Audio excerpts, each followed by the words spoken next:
The first step towards achieving your dreams is having the right coach. Get the best education with Aajshala and make your NET UPSC economics dreams come true. Download the app now. Hello everyone, welcome back to the channel. I am Sunidhi Arya and I teach economics on this channel. फिलहाल हम mathematical economics को पढ़ रहे हैं और mathematical economics के अंदर हम अभी तक set, relation, functions, limit, continuity, derivatives को पढ़ चुके हैं।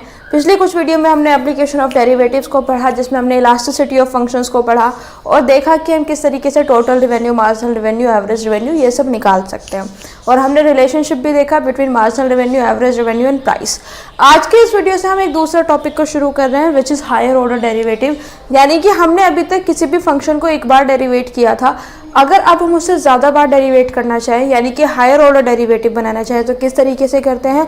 अगर आपको मैथमेटिकल इकोनॉमिक्स, स्टेप्स और इकोनोमेट्रिक्स से रिलेटेड कोई भी कोर्स चाहिए वीडियो या फिर आप किसी भी कोर्सेज में इंटरेस्टेड हैं तो आप हमारा ऐप को डाउनलोड कर सकते हैं। जो नंबर आपको स्क्रीन पे दिख रहा है आप उस पर व्हाट्सएप कर सकते हैं और बहुत सारे तरीके के कोर्सेज हैं जो कि आपके लिए हेल्पफुल हो सकते हैं। So please download the app and check it out. शुरू करते हैं, ठीक है। हायर ऑर्डर डेरिवेटिव, देखिए अभी तक हम क्या कर रहे थे कि हमको गिवन था y is function of x और हम उसको डेरिवेट करते थे dy over dx is equal to f dot x। अब हमें फिर से डेरिवेट करना है, किसको? इसी को। इसको हम किस तरीके से लिख सकते हैं? एक डेस्क की जगह डबल डेस्क भी लगा सकते हैं f2x। अगर एक उसी फंक्शन को फिर हम 2 की जगह 3 बार डेरिवेटिव करें, जैसे मैंने आपको बताया था कोई एक फंक्शन है, इस फंक्शन का हम डेरिवेटिव निकालेंगे। फंक्शन का डेरिवेटिव भी क्या होगा? फंक्शन। फिर एक फंक्शन आया, फिर उसका डेरिवेटिव निकालो। फिर फंक्शन को हमने डेरिवेट किया तो हम जितनी बार भी डेरिवेट करते जाएंगे। यानी कि अभी तक हमने क्या पढ़ा था? First order derivative. First order का मतलब हमने फंक्शन को पहली बार केवल एक बार डेरिवेट किया है। फिर सेकेंड ऑर्डर यानी कि 2 टाइम डेरिवेट कर दिया। फिर थर्ड ऑर्डर डेरिवेटिव यानी कि 3 टाइम डेरिवेट कर दिया। एग्जाम्पल्स के साथ समझते हैं। लेट्स से हमारे पास फंक्शन गिवन है y is equal to x की पावर 5, ठीक है। इसको डेरिवेट कीजिए dy over dx is equal to x की पावर 5। किस तरीके से होगा? 5 इंटू एक्स, 5 माइनस 1, फॉर्मूला लगेगा x की power n is equal to n x n minus 1 is equal to 5x की पावर 4। ये क्या आ गया हमारा फर्स्ट डेरिवेटिव। अब लेट्स से हम इसको फिर से डेरिवेटिव करते हैं d2y upon dx square is equal to कीजिए। अब हम इस फंक्शन को डेरिवेट करेंगे, ये हमारा फंक्शन बन जाएगा, ठीक है। 5 इंटू 4 इंटू एक्स 4 माइनस 1, 5 4 ज़ा 20 x3। फिर से डेरिवेट कर दीजिए, थर्ड ऑर्डर डेरिवेटिव निकल जाएगा upon dx square is equal to 20 into 3x3 minus 1, 20 दिया 60x स्क्वायर, ठीक है।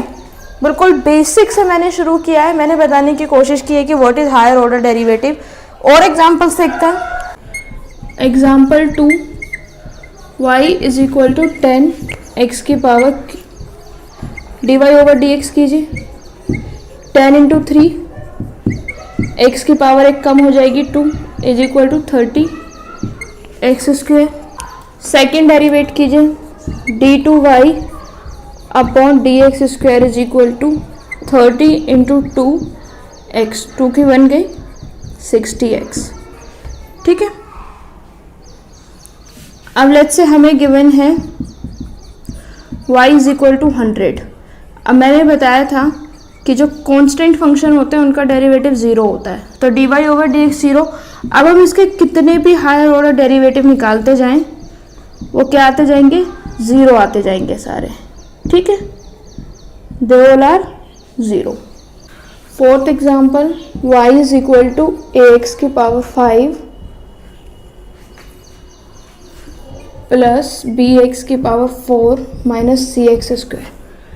dy ओवर dx कीजिए, a की 5 में मल्टीप्लाई 5ax, एक पावर कम हो जाएगी 4 प्लस 4 की b में multiply 4b x 4 minus 1 3 minus 2cx। फिर से डेरिवेटिव कर दीजिए, सेकेंड ऑर्डर डेरिवेटिव निकलेगा is equal to 5 into a 20ax cube plus 4 3 जा 12bx स्क्वायर माइनस 2c। फिर से कर दीजिए, 23 जा 60ax square plus 24bx minus 2c 0। Constant function क्या होता है? 0 हो जाता है। ठीक है, इतना हमने बेसिक समझा। अब थोड़ा सा टिपिकल लेवल का हायर ऑर्डर डेरिवेटिव समझते हैं। ज़्यादा टिपिकल नहीं है, आपको आराम से समझ में आ जाएगा। Next example is example 5, y is equal to x square into log x. कीजिए derivative dy over dx is equal to पहला फंक्शन इंटू दूसरे का डेरिवेटिव प्लस दूसरा फंक्शन इंटू पहले का डेरिवेटिव। ठीक है, पहला function x square, log x का डेरिवेटिव क्या होता है? 1/x plus log x, x square का डेरिवेटिव सेम वे 2x, 2 की पावर x की पावर 1 हो जाएगी। ठीक है, एक x से कैंसिल हो गया तो क्या बचा? x plus log x into 2x।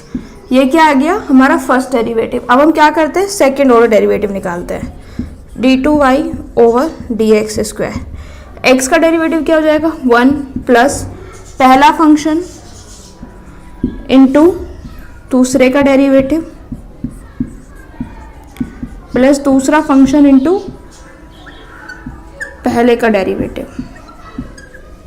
निकालिए 1 प्लस लॉग एक्स, 2x का डेरिवेटिव क्या हो गया? 2 प्लस 2x, लॉग एक्स का डेरिवेटिव क्या हो गया? 1/x। x से x कैंसिल आउट हो गया is equal to 1 plus 2 log x plus 2। तो क्या आया? 1 प्लस 2 को ऐड कर देंगे, 3 plus 2 log x. Example 6, y is equal to e की power x into log x. इसको derivative dy over dx, product rule लगाएंगे, पहला फंक्शन इंटू दूसरे का डेरिवेटिव प्लस दूसरा फंक्शन इंटू पहले का डेरिवेटिव। e की पावर x, लॉग x का differentiation 1/x plus log x, ex का derivative ex, ex upon x plus log x upon ax। ये हो गया हमारा फर्स्ट ऑर्डर डेरिवेटिव। अब हम क्या करेंगे? सेकेंड ऑर्डर डेरिवेटिव निकालेंगे, d2y अपॉन dx स्क्वायर। ये एक अलग फंक्शन है, ये एक अलग फंक्शन है। दोनों फंक्शन का या तो आप अलग अलग डेरिवेटिव निकाल के बाद में ऐड कर दीजिए, या फिर आप साइमल्टेनियसली साथ साथ निकालते चलिए। देखिए ये जो है रेशनल फंक्शन की फॉर्म में है, तो इसमें हम क्या करेंगे? क्वोशिएंट रूल लगाएंगे, और इसमें हम क्या लगाएंगे? प्रोडक्ट रूल लगाएंगे। ठीक है, लगाइए। इसमें अगर हम क्वोशिएंट रूल लगाएंगे तो डिनोमिनेटर का square then denominator into numerator का derivative minus numerator into denominator का डेरिवेटिव। इतने का हो गया। ये इस तरीके से इसको ब्रैकेट पे रख देंगे, प्लस दिस वन, पहला फंक्शन इंटू दूसरे का फंक्शन प्लस दूसरा फंक्शन इंटू पहले का function is equal to x. E x का डेरिवेटिव क्या होगा? E x minus e x into 1 upon x square. ठीक है, plus log x, e x का derivative e x plus e x into 1/x।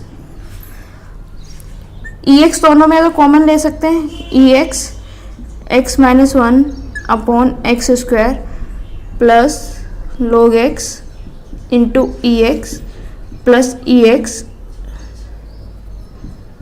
Upon x. I just hope कि इससे higher order derivative का जो concept है वो clear हो गया होगा। अगर हम इस फंक्शन को फिर से डेरिवेटिव कर देंगे तो वो थर्ड ऑर्डर डेरिवेटिव हो जाएगा, थर्ड ऑर्डर डेरिवेटिव को फिर से डेरिवेट कर देंगे तो वो फोर्थ ऑर्डर डेरिवेटिव हो जाएगा। इसी तरीके से एक फंक्शन को हम जितनी बार डेरिवेट करते हुए जाएंगे उतने ही ऑर्डर का वो डेरिवेटिव हो जाएगा।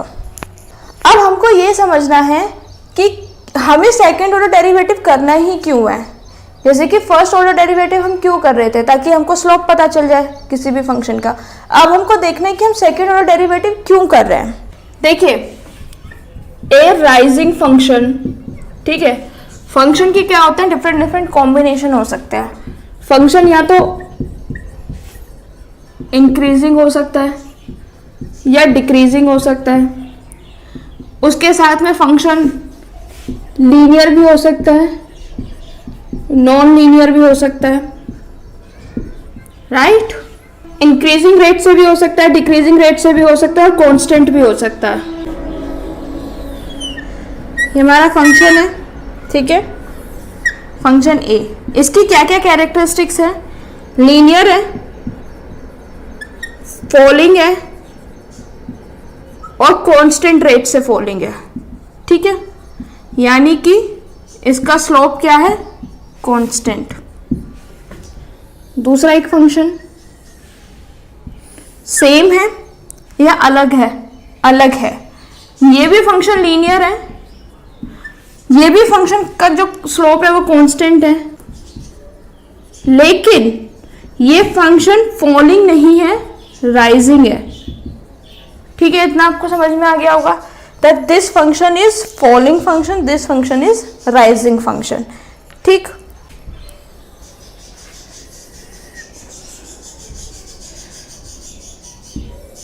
ये देखिए, क्या ये लीनियर फंक्शन है, नहीं है, नॉन लीनियर फंक्शन। दूसरा, फॉल कर रहा है, बिल्कुल कर रहा है, और फॉल कैसे कर रहा है, एट एन इंक्रीजिंग रेट, ठीक है। अगर इसको माइक्रो इकोनॉमिक्स में हम देखें तो माइक्रो इकोनॉमिक्स में आता है इंडिफरेंस कर्व, ठीक।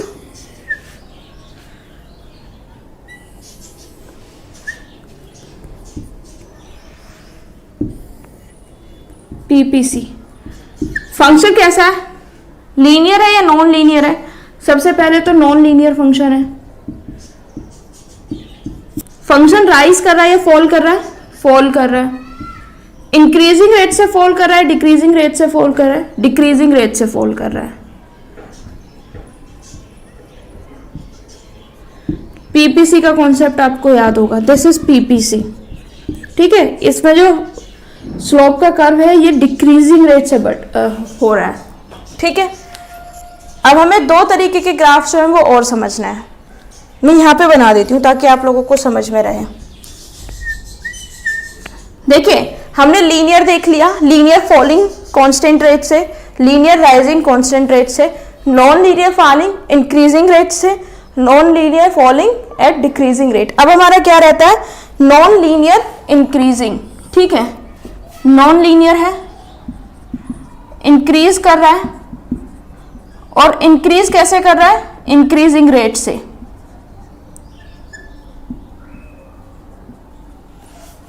Same way this is non linear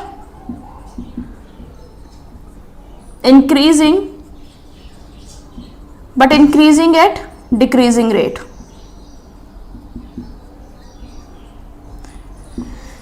देखिए, ये डिफरेंट कॉम्बिनेशंस हैं जो कर्व में पॉसिबल हैं। यानी कि आपका कर्व लीनियर हो सकता है, फॉलिंग हो सकता है कांस्टेंट रेट से, फिर लीनियर हो सकता है, राइजिंग हो सकता है कांस्टेंट रेट से। इसका क्या मतलब है, इसका मतलब ये है कि ये जो फंक्शन है ना, इसके बीच का जो चेंज है वो हमेशा कांस्टेंट रहेगा।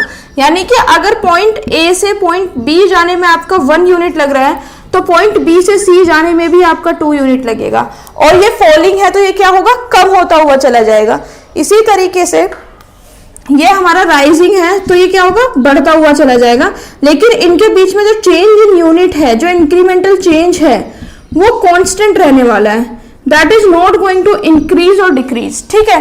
ये होती है लीनियर की प्रॉपर्टीज, यानी कि लीनियर में जितना भी चेंज आएगा वो कांस्टेंट आएगा। अब हमें नॉन लीनियर फंक्शन देखना है।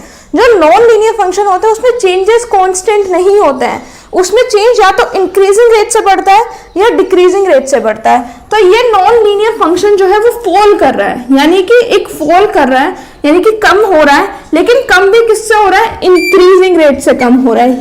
यानी कि जो इसका स्लोप है, यानी कि जो इसका रेट ऑफ चेंज है वो जो है वो पॉजिटिव रहेगा, ग्रेटर देन 0। इंक्रीजिंग रेट से चेंज होगा, चेंज जो है, जो रेट है वो चेंज को बता रहा है। यानी कि अगर आप यहां से इस पॉइंट पे जाएंगे तो आपका जो रेट है वो क्या है, इंक्रीजिंग रेट है, यानी कि आप ज्यादा फास्टर चेंज करेंगे। इसी तरीके से ये नॉन लीनियर फंक्शन है, फॉलिंग है, लेकिन ये डिक्रीजिंग रेट पे है, यानी कि जैसे जैसे हम इस पॉइंट से इसकी तरफ आते जाएंगे हमारे गिव अप करने की जो टेंडेंसी है, हमारे जो सेक्रीफाइस करने की टेंडेंसी है वो कम होती जाएगी।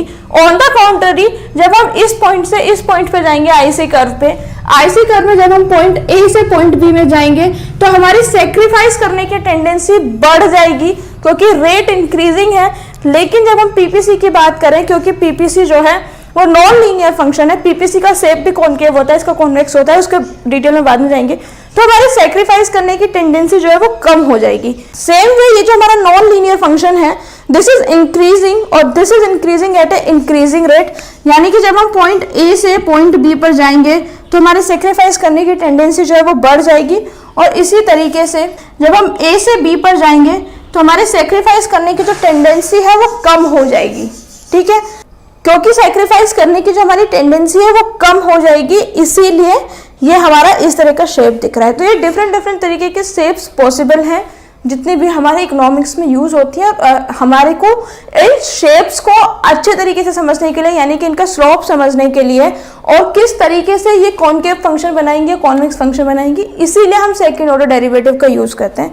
सेकंड ऑर्डर डेरिवेटिव का यूज हम ग्राफ को समझने के लिए करते हैं, फंक्शन का जो ग्राफ होगा वो किस तरीके से बिहेव कर रहा है वो समझने के लिए करते हैं, मैक्सिमा मिनिमा के लिए करते हैं, इन्फ्लेक्शन पॉइंट के लिए करते हैं। ये सारे टॉपिक्स हम नेक्स्ट वीडियो में पढ़ेंगे। That's it for today's videos guys. I hope आपको मेरा वीडियो बहुत अच्छा लगा होगा। अगर आपको मेरा वीडियो अच्छा लगा है तो please like it, share it with your friends and subscribe to the channel. Subscribe करने के बाद नोटिफिकेशन बेल को जरूर ऑन करें ताकि मैं जब भी नेक्स्ट वीडियो लेकर आऊं वो जल्द से जल्द आपको मिले। Until next time, thank you so much. Don't forget to like, share and subscribe and follow us on all social media. You can download our app too.